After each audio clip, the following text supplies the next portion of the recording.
This episode is brought to you by The Science of Scaling. And The Science of Scaling is a podcast that, honestly, you should check out. Yeah, it's called The Science of Scaling, and it's all about how to scale a business successfully, whether it's how to find outside capital or what to look for in your very first sales hire.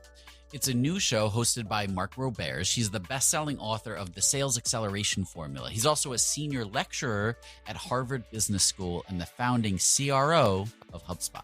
One thing that Mark mentions in the show is whether your company is valued at $1 million, $10 million, $100 million, the failure rate is the same, which means we suck at scaling. In each episode, you'll hear interviews with people like Kyle Parrish, the VP of Sales at Figma, and Kevin Egan, the head of sales at Atlassian. I've checked out a few episodes of The Science of Scaling, and it's great. Like, you know, for me, I run a company as a bootstrap company. We're not the kind of company that's raised capital, but even still, things like sales, that's super important, and it's the lifeblood of our company. So for me, it's definitely helpful to hear how other people have sort of, you know, who have been there and done it before, how they're actually approaching scaling. So go on in your favorite podcast app, whatever it might be, and search for The Science of Scaling. That's The Science of Scaling.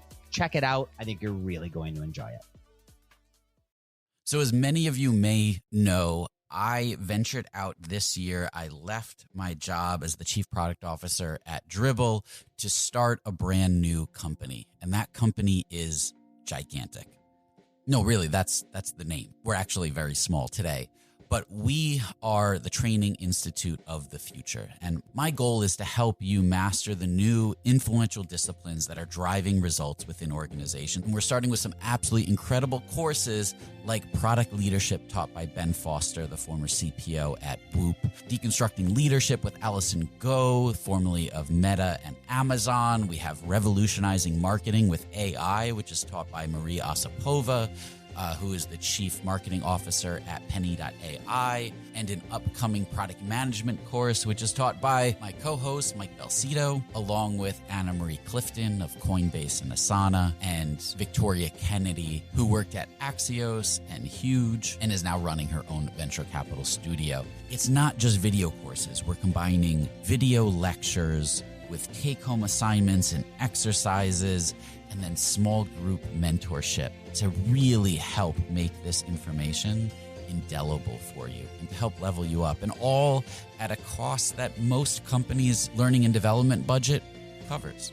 So if you're interested, go to gigantic.is, that's gigantic.is, sign up for a course, and you can actually schedule a call with me, and I'll walk you through everything that you need to know. And if you enroll and let me know that you heard about this on Rocketship, I've got a special discount for you.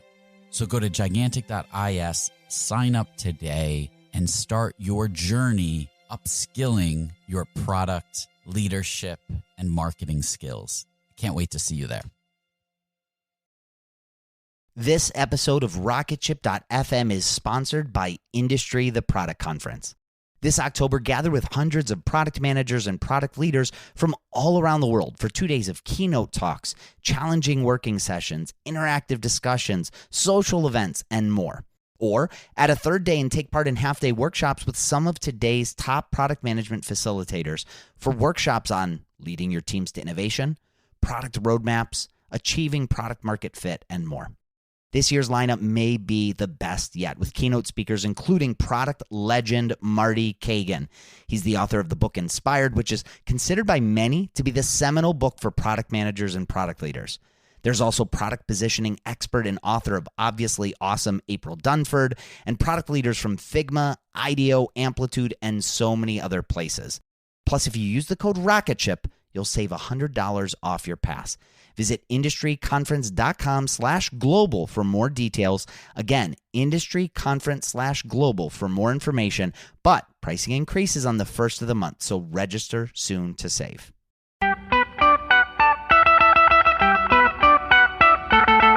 Welcome to the Rocketship podcast. I'm Michael Sacca. I'm Joelle Steiniger. And I'm Matt Goldman. And we're having 20-minute talks with entrepreneurs teaching you how to launch your product into revenue. Check out our book at howtobuildarocketship.com to reserve your launch discount and to download a free chapter. Today on the podcast, we talked with Nathan Gilmore, co-founder of TeamGantt, about how they've bootstrapped their way to thousands of monthly customers. We also talked about how Michael's distributed team at Brandisty could benefit from Gantt versus other methodologies. Welcome to the Rocketship podcast. We're here with Nathan Gilmore, one of the co-founders of TeamGantt.com. Nathan, welcome. Hi, thank you. Happy to be here. So why don't you give us a quick overview of your product, TeamGantt? Sure. It's basically an easy way to schedule your projects online and share it with your team. Very cool. Now, I love your kind of background story on starting. Take us back to the beginning and tell us how you guys self-funded this business. Yeah, sure. So it was back in 2009, and it was myself and my co-founder John Corelli. We were both working together at his family's commercial roofing company, and we were writing software for them to manage work orders and all that kind of good stuff. And to manage our process of it, we wanted to be able to use Gantt charts. And the reason we wanted to do that was to be able to figure out how long things were going to take and communicate it to other people in the business and say, in 2 months from now, we think we're going to have these features. And we could kind of plan it out step by step and see, we could put dependencies and see what needs to be done before something else starts. And we were doing that, and we were using a desktop version of some Gantt chart software at the time, and it was just kind of tough because I'd print it out and we'd share it amongst ourselves, and then instantly a couple days later we're changing some dates around and those printouts are out of date. So we're looking for something that was web-based, something we could easily share with each other, everyone could have real-time access to, and know what the latest plan is, but we couldn't find it. And so we thought, well, maybe this is something that, other people would be interested in as well. So at that point, we just started kind of working Saturday mornings over my house. John would come over to my basement, and we would just start working on it. The first thing we did was we created really just a basic landing page. And it just said, this is what we're thinking of building, and roughly what we would think we would charge. And if you have any interest, give us your email address and we'll let you know. We'll give you updates on it. And to our surprise, people started signing up for it and giving us their email address. And so that was kind of an encouraging sign. And we the first thing we did to drive some traffic to the site was we had those one of those like free Google AdWords like $100 coupons. And so we thought, well, let's use that. It's, give that a shot. And we actually got, I'm not sure what it was. I want to say maybe 7 or 8 people signed up, gave us their email off of that. So we thought, hey, that's cool. Like, these are people we don't know. They're actually interested in the product. And so we kept just, working at it, and, and we just kept accumulating these signups. And a year later, when we were ready to actually launch the product, we had 1,400 people that had said they were interested. And along the way, we had a beta that we had put out, and people have been trying that and everything. And so that's kind of, I guess, a summary of how we got started there. So you built the product, you started having some interest. Why not go out and raise money? Yeah, that's a great question. The reason we didn't is we just really felt that, we I guess, number one, I guess we didn't really feel like we needed to. It would have sped things up, but we knew we could still do it on our own. And it allowed us to, keep control of the company, keep the equity. And most importantly, it really just allows us to just answer directly to our customers and not to investors. And I think investors can be a distraction as well, as far as just the time and effort it takes into doing the networking and the work and raising the money. We thought, let's just put all of our efforts into the product and working on that. And yeah. It takes a little longer, but in the end, it's worked out really well. Nice. So would you mind sharing like how many active users that you have? Yeah, we currently have it's actually in the thousands. We have a couple thousand current paid customers. Nice, that's awesome. And it's everything from startups to teams from Fortune 500 companies, and everything in between, really. Very cool.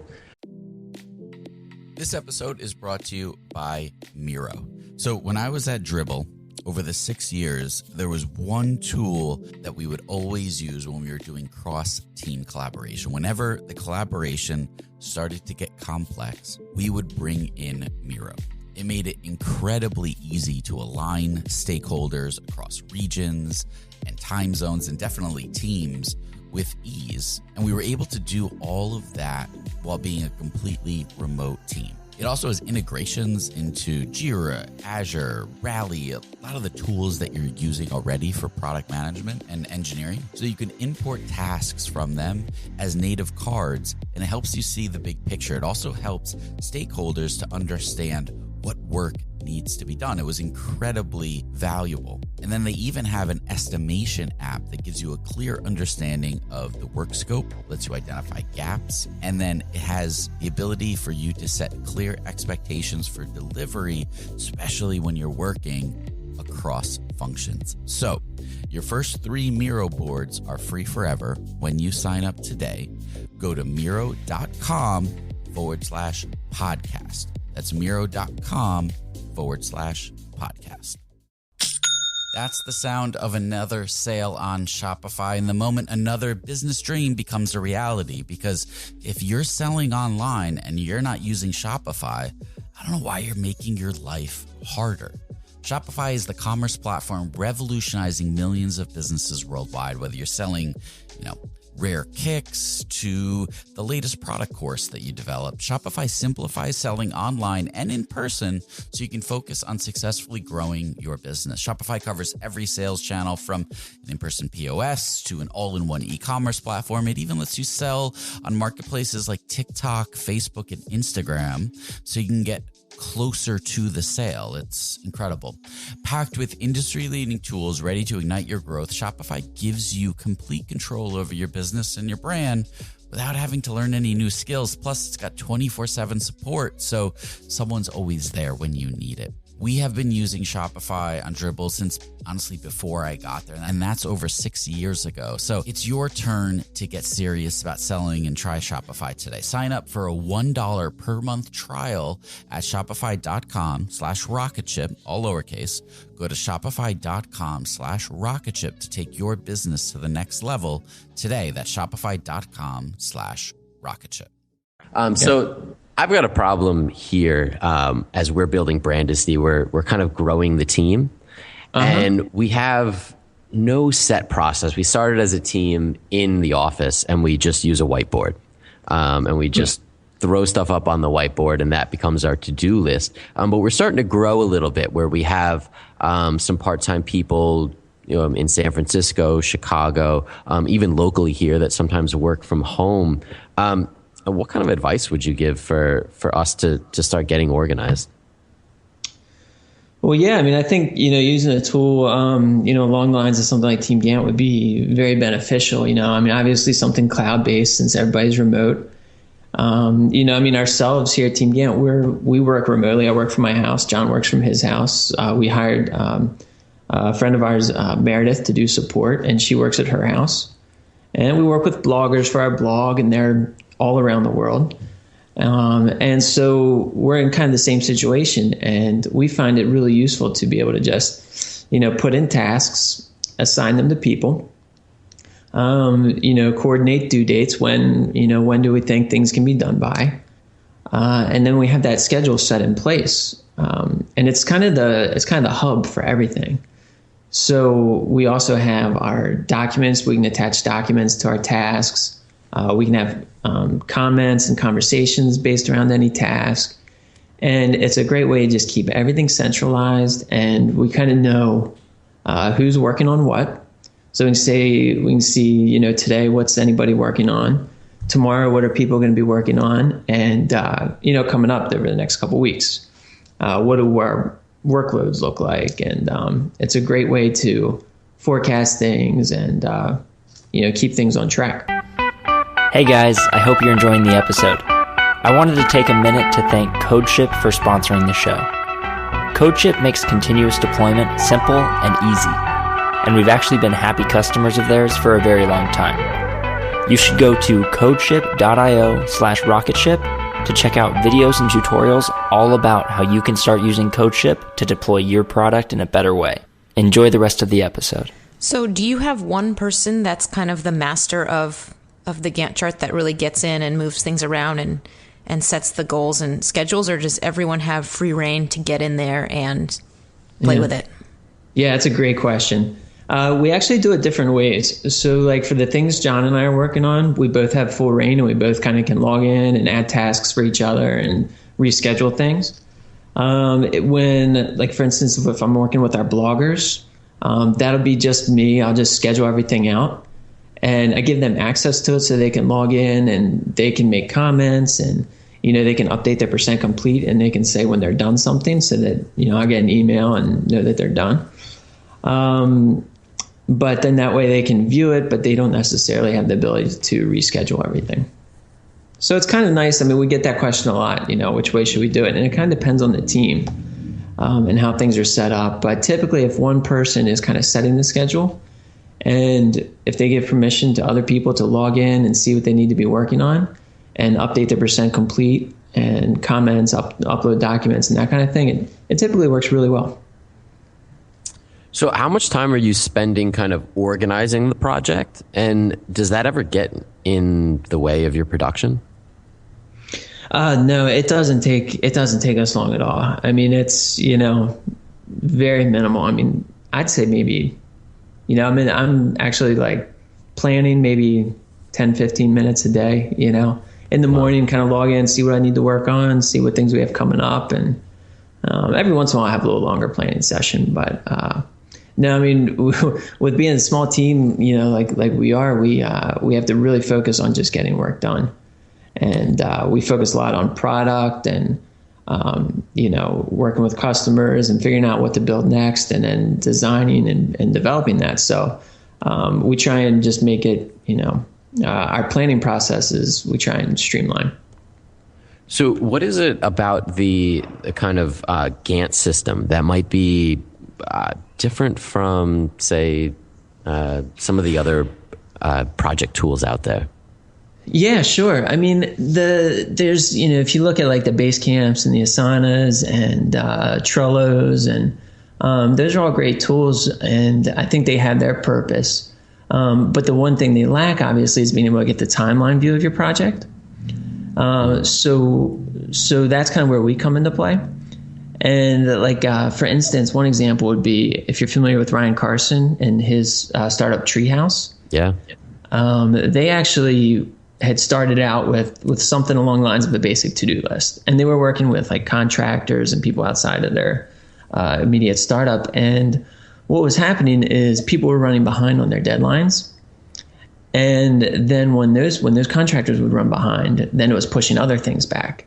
And they were really getting to the point where they were in danger of missing their launch date and launching when they wanted to. So they started using TeamGantt to really, say, here's our deadlines and set dependencies between tasks. So that way they knew if one piece was delayed, what effect that would have on future tasks and ultimately the end of the project and the end deadline. So that is really kind of what enabled them to turn everything around and make sure they delivered their Treehouse and launched on time. This episode is supported by the AWS Insiders podcast. AWS Insiders is a fast-paced, entertaining, and insightful look behind the scenes of AWS and cloud computing. Hosts Raul Submaranian and Hillary Doyle dig into the current state and the future of AWS by talking with people and companies that know it best. It's a show that's full of opinions, takeaways, and untold stories about the challenges, innovations, and mind-blowing promise of cloud computing. I checked out AWS Insiders, and look, it is a fantastic show, and it's perfect for anyone in tech who's looking for some of those behind-the-scenes stories, for some reassurance that, Things are a little nuts everywhere, and everyone is struggling with a lot of the same problems. The first episode of season 2 is all about filling the cloud talent gap, and it's an interesting discussion on what do we do to help to staff up internally. What are some of the challenges that companies are facing? Search for AWS Insiders in your podcast player. We'll also include a link in the show notes. Thank you to AWS Insiders for their support. So does Gantt come with any kind of project management methodology, like Scrum or sprints? Is any of that wrapped up in it, or is it kind of a free to use the methodology that you want and just helps you organize it? Yeah, exactly. I mean, we have people who do still use. You don't typically hear of like Gantt being used like as like a Scrum or Agile tool, but it actually still can be. You just plan in shorter sprints. So we have some people that'll, like, typically even what we do is we might just plan like a week or 2 or 3 ahead for real detailed planning, and it kind of gives us a good gauge, and then we reevaluate. Because we're a startup, and just like with other people, things do change frequently. But then other companies, maybe an agency or a construction company or somebody else, might want to be able to plan out long term, plan out a 6-month project in detail.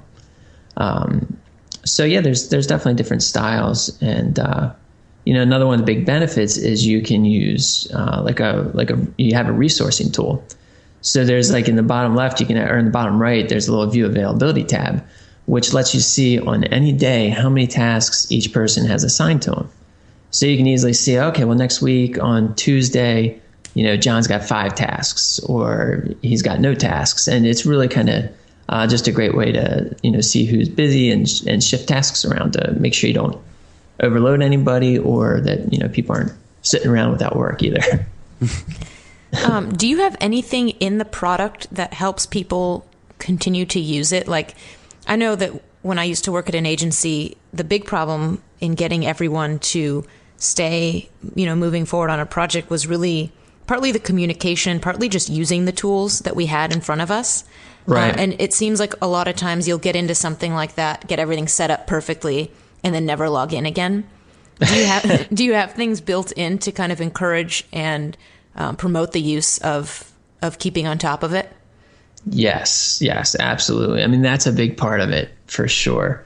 And we work a lot with our customers to kind of figure out, well, what is it that's going to help, get your team involved? Because we work with project managers who they've got no problem logging in every day because that's their job. But then what about the other people on the team? So a few things we've done is, the simple things like emails. So we have emails, like a daily summary email that goes out every day and lets everybody know what tasks they currently have in progress and what they should be working on. And then we also have, right when you log into the app, right when you log into TeamGantt, there's actually right away you're presented with it's called the weekly calendar view. And so you can see exactly what tasks you have to be working on today. And you can actually update the % complete from there. It looks just like a weekly calendar. And then you can see kind of what you have coming up for the week. So that way, it's not like people need to log in and filter through a whole bunch of, some big Gantt charts to figure out what is it that just they need to work on. So we have that. And then actually just today, last night, we released a new feature, and it's called List View.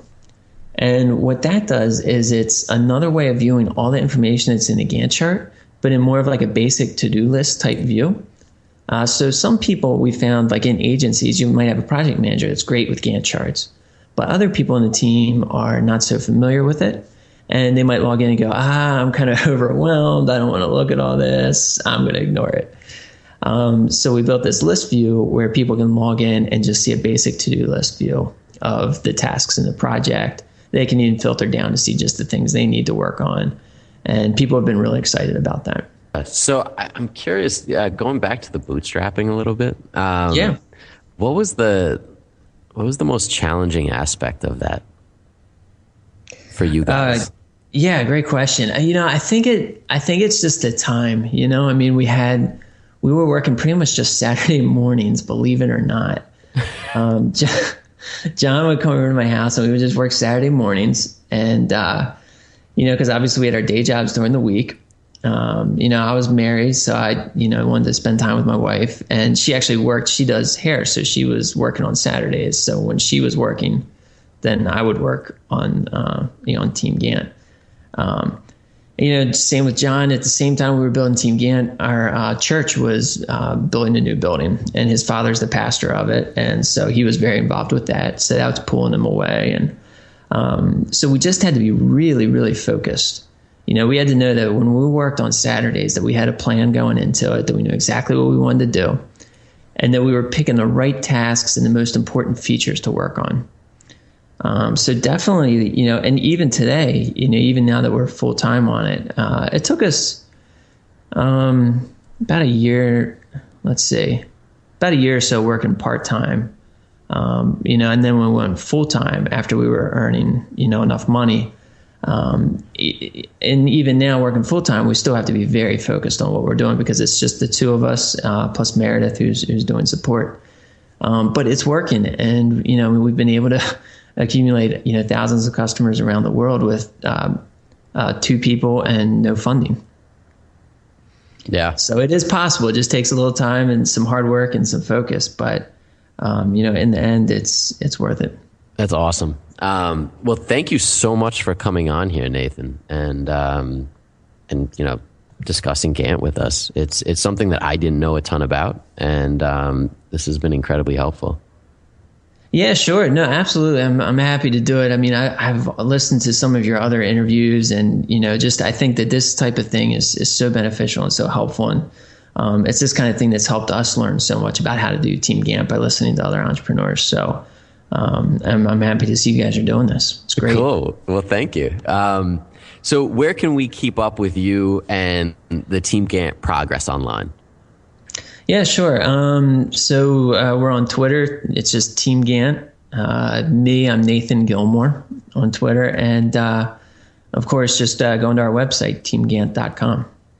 Cool. Well, thank you so much. Yeah, sure. Well, thanks for having me. Thanks, Nathan. Thanks. Thanks for listening to another episode of the Rocketship podcast.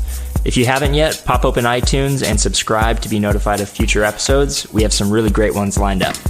And while you're there, leave us a review. We really appreciate each and every one of them.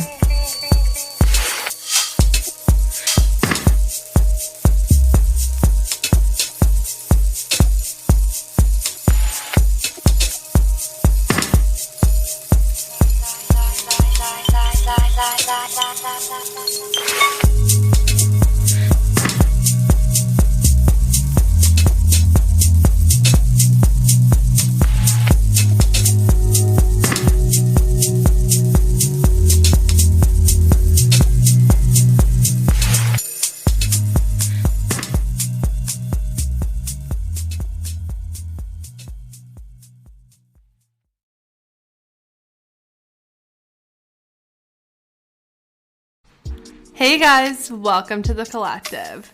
I'm Brianne Helfrich, a 26-year-old bioethics PhD student and clothing brand CEO. Welcome to my podcast where we talk all things health and wellness, navigating your 20s, and becoming the best version of yourself. So, sit down, play that episode, and join The Collective. Hey, this is Mary Beth Lassiter. Are you craving a new podcast? I've got a recommendation. Check out Gravy, the James Beard award-winning podcast that shares stories of the changing American South, brought to you through the foods we eat. It's produced by the Southern Foodways Alliance and distributed by APT Podcast Studios. Listen to Gravy on your porch during happy hour to hear about the mystery of the missing Pappy Van Winkle bourbon. Don't miss out. Follow Gravy wherever you get your podcasts.